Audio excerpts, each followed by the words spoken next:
What is going on, YouTube? It's another gear review. Now this one I have already had unboxed for a while now. Actually, probably about 3-4 days now, I believe. It's another Razer product, always. This is the Razer Leviathan. This thing is a monster when it comes to sound quality. They're saying for it, the slogan for the Leviathan states for itself. It's the sound bar that is above all, or outplays all, or something like that. The fact that I don't know it kind of makes me upset. The one sound bar to rule them all. That's what it is. Took me a little while to remember that. But I mean, I can only imagine what the second gen of this is, or the off-breed of it, which is the Leviathan Mini, which is tiny but mighty, is its slogan. I can just imagine what it is. I mean, the way that this one sounds, yeah, the Mini doesn't have the subwoofer, which does make a dramatic effect on you. I mean, just alone, the soundbar itself plays phenomenally. I'm not going to play it right now in this video. I'm actually going to make a separate video not a separate video, but I'm going to do an add-on here, so that way you guys can hear what it sounds like to the fullest. And me not trying to talk with it and changing settings and doing all that kind of stuff. But we're going to show you guys the product. I feel like that's an essential thing for you guys to do, is to see the product.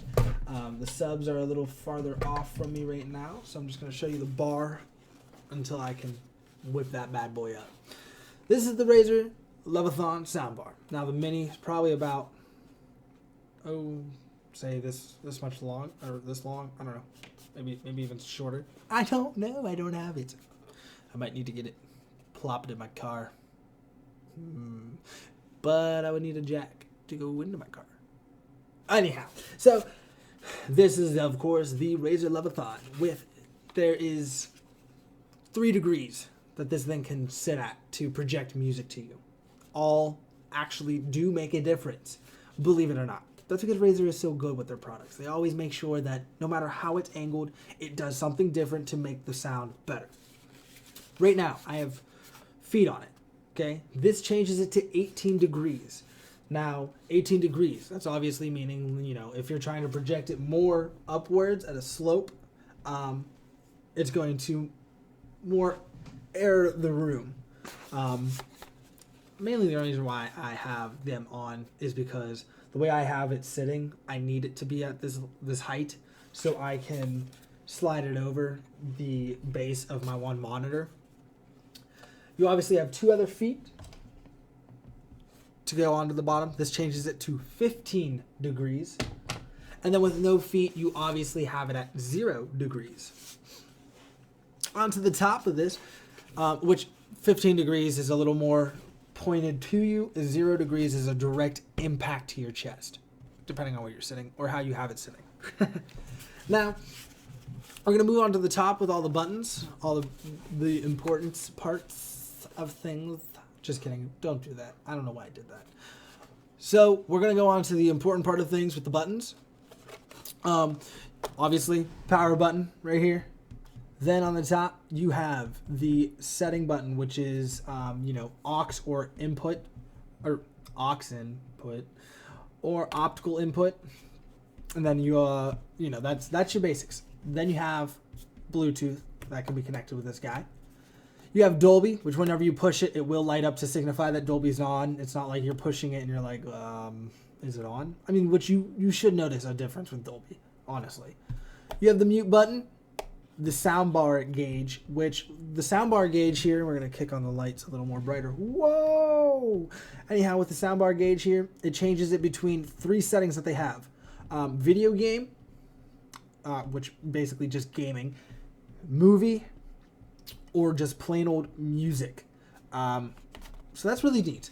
Gaming definitely impacts the sound a lot better. It makes it more intense in the beats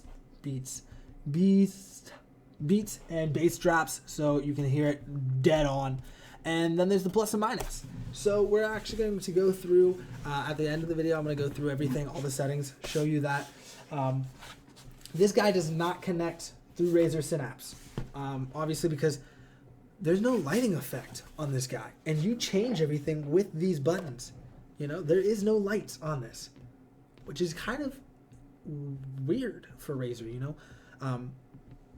Not that all their products have lights on them, or like the, you know, chroma or just the plain old Razer light. But you would think that, you know, that's kind of like a signature they have in a sense. So I'm going to set this back down, plug everything back in, and I'm going to pull out the subs for you guys to hear, because the subs are something that are very, or I'm not going to have it so you can hear it until the end, but the subs are very important to this system because, of course, they really make the bass drop, the beat pop, the whole shenanigans of it all. So I'm just gonna try to grab this without breaking anything. Here is the subs. Now this is automatically already on feet. You cannot change this because otherwise you would block the bass.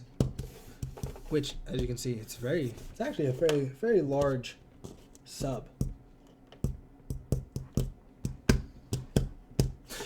So yeah, this is the sub. It's actually quite bulky, in a sense that, you know, it's very sleek and one shape, and it's not like it's bulky and you know, just like out everywhere. But it's a fairly large box, but it is. So the bass can, you know, really make a rumble for you and not sound terrible, which it doesn't. So they really did a great job on that. I'm not complaining at all on how they make that work.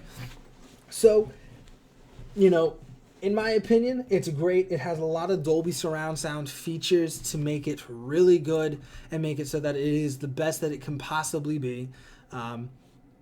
You're immersing yourself in 5.1 channel surround sound for gaming and movies.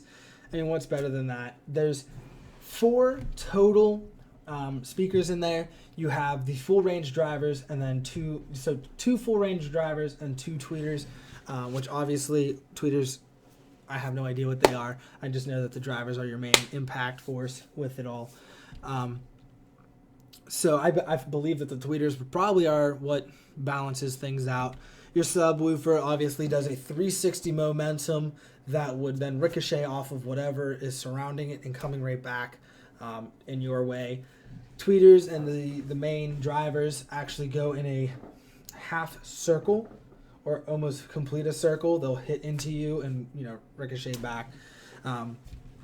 So it makes it, you know, really intense, really creative for sounding and all that kind of stuff.